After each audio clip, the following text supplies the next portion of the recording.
do a real quick feature of all the folks, and then I'll give a quick soundbite. At the end, Major Sport will do one. Okay? Thank you. All right.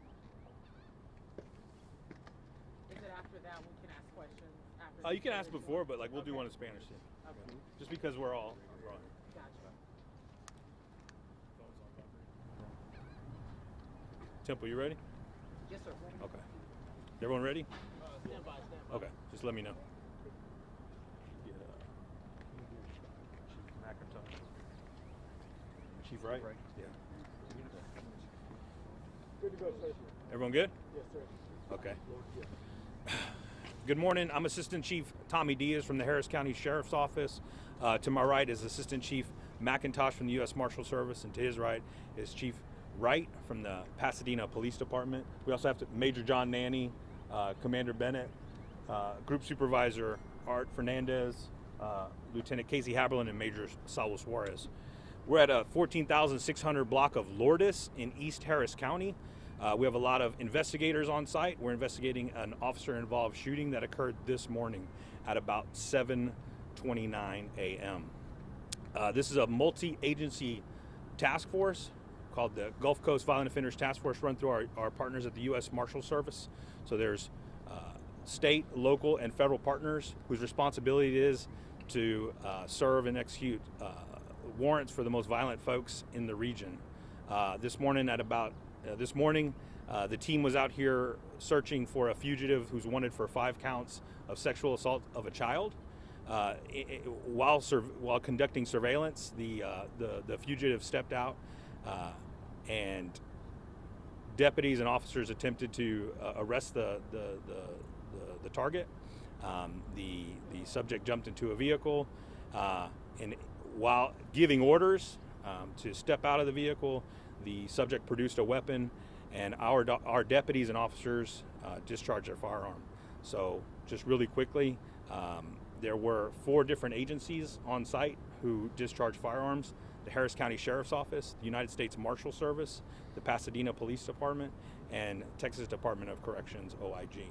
So once again, a multi-agency task force charged with searching for the most violent fugitives in the region. You will see investigators here from all of our agencies who are responsible for conducting criminal investigation, in addition to conducting administrative investigations to ensure that our policies and our practices were followed. The Harris County District Attorney's Office is on site as well. They conduct an independent investigation, which will be delivered to the grand jury, who will make a decision about any criminal charges or anything of that nature. Do you have any questions for me or any of our teammates? Yeah, he was shot and killed. Yes, he was shot. 4 shots. That's to be determined. You know, we're doing the forensics part, and the suspect was shot and killed. And he did shoot first. That's part of the investigation, but a gun was recovered. A weapon was recovered. 2 shootings in 2 days by the same task force. Is this unusual? These things are these particular folks are charged with finding the most violent people. So these are folks who are wanted for, homicides, murders, involuntary manslaughter, robberies, and once again, we react as police officers. That's how we're trained. We don't act. We react to the subject's behaviors and if they have a weapon or things like that. So it's not unusual, or it is? Well, I can take that one. okay, go ahead, Chief McIntosh. Good morning. Unfortunately, we don't get an opportunity or a chance to pick the warrants that we receive, but across the country, the Marshal Service task forces arrest over 75,000 violent fugitives each year. It's unfortunate, but these guys have a very dangerous job. They're very professional, and 2 in 2 days it's our main concern is the safety of our neighbors and our officers as well. So it is unfortunate 2 in 2 days, but again, these guys were working a case on a warrant, and they were here. They do a very diligent job of working the investigation, and it led us to where we are this morning. And going off that question, this is the second day for this officer-involved shooting. Are you guys doing like a roundup? Are we going to see more of these happen maybe tomorrow, or you guys are trying to issue these warrants? This was not a part of a roundup. So, but daily our guys are on the street. Our task force officers are on the street. Again, this is an excellent example of our state and local partners working together. These officers train together. They're not just out here today, working this case. They train together. They do a number of exercises throughout the course of the year to prepare them for situations like this. And we as a Marshal Service would not be as successful without our outstanding state and local partners. And today to work together these last 2 days is just a testament to their hard work and dedication to what they do.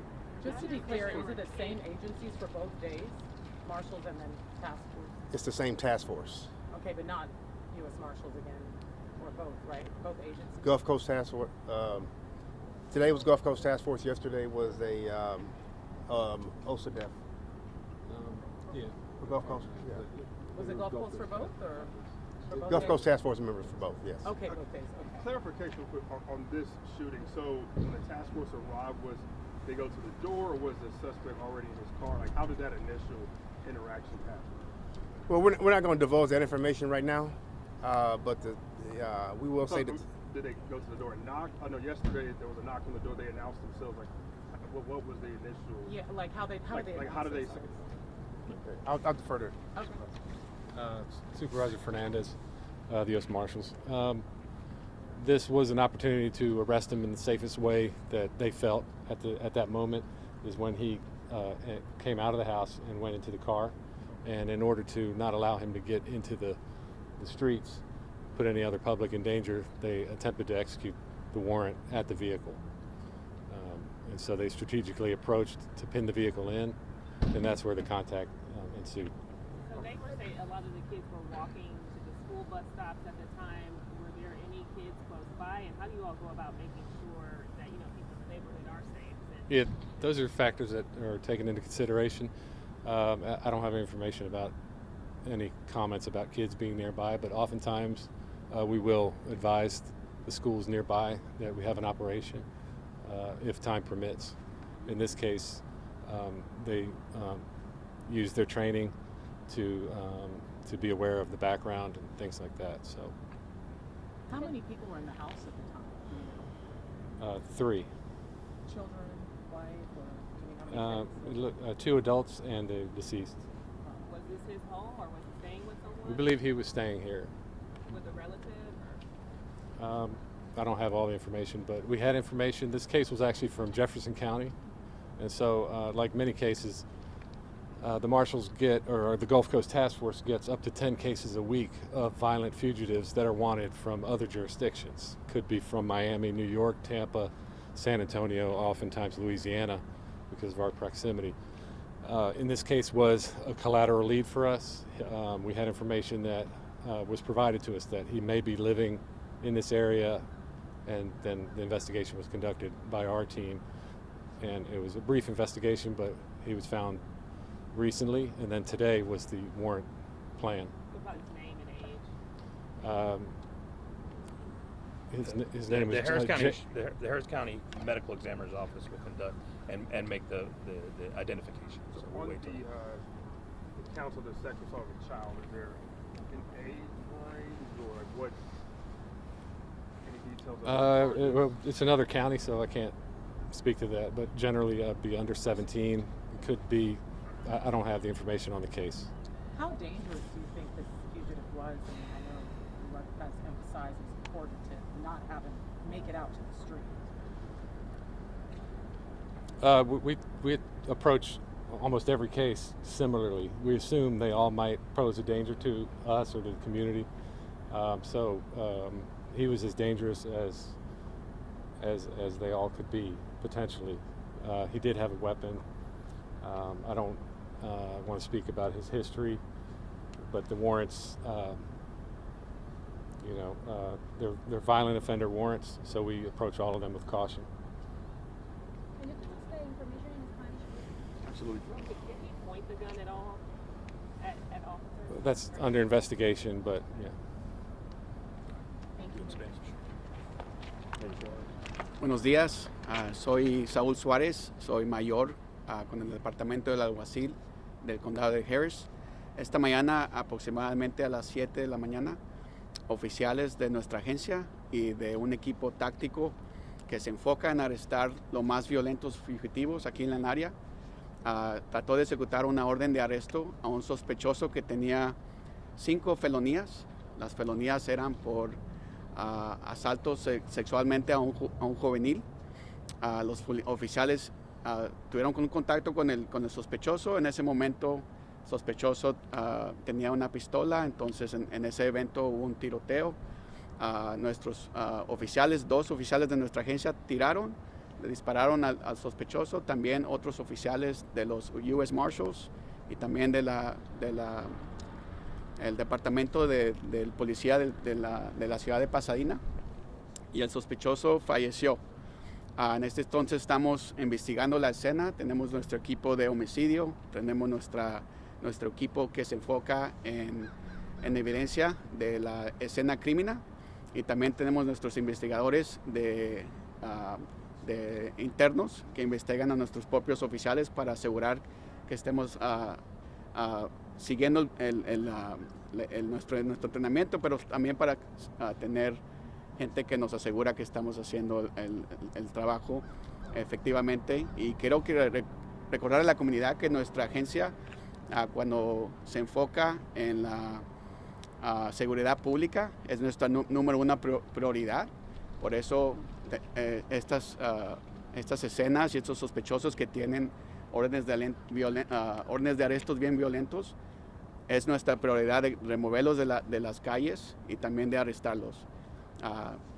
¿Tienen preguntas? Es el segundo día consecutivo en el que ocurre un operativo similar. ¿Están ustedes en operativo constante o son aislados que han sucedido? ¿Y de qué manera detuvieron a estos? Sí, nuestro equipo es un equipo táctico que esto es lo que hacen todos los días. Estoy bien orgulloso del trabajo que hacen porque todos los días ponen sus vidas en peligro para poder arrestar gente sospechosos que tienen órdenes de arresto bien violentas. Entonces ellos es lo que hacen todos los días. Este evento de hoy no fue operativo. El evento que se estaba refiriendo a usted, el de ayer sí fue, pero hoy es lo que hacen todos los días. Ellos arrestan entre 10 o 15 personas por semana, y es un equipo técnico que es no nomás es local, pero es federal y también a veces pasa entre estados. En este caso, el sospechoso tenía órdenes de arresto en la ciudad de Beaumont, que está aquí cerquita de Houston. Entonces también ellos no nomás es local, es gente que está aquí, que está buscada y fugitiva en todo el país. ¿Él estaba dentro de su vehículo o estaba en la vivienda que ustedes? Sí, ahorita la investigación es preliminar, no puedo decir esos detalles, después vamos a decir más. Nuestro equipo de homicidio está haciendo un buen trabajo investigando eso, ellos están procesando todo, pero parece que pasó en frente de la casa, aquí en el este del condado de Harris. ¿Habían otras personas con ustedes? Sí, tenemos ahorita gente detenida, todos están a salvo, no hay nadie más que está a riesgo, toda la comunidad está a salvo en este momento. También quiero asegurarles la seguridad que vamos a estar aquí como otras 2 horas más y luego vamos a abrir las calles para poder que pasen y puedan moverse en vehículos. Pero sí tenemos gente detenida, es parte de nuestra investigación. Ahorita tenemos 3 personas detenidas. De nada. Clarification real quick on the agencies that were involved on the shooting. It was Harris County Sheriff's Office, the Marshals, Pasadena Police Department, and the Texas Department of Corrections. That's correct. Yes. All right. Other questions? questions? Thank you. Okay. Thank y'all. All right. Thank you. Thank you. See you.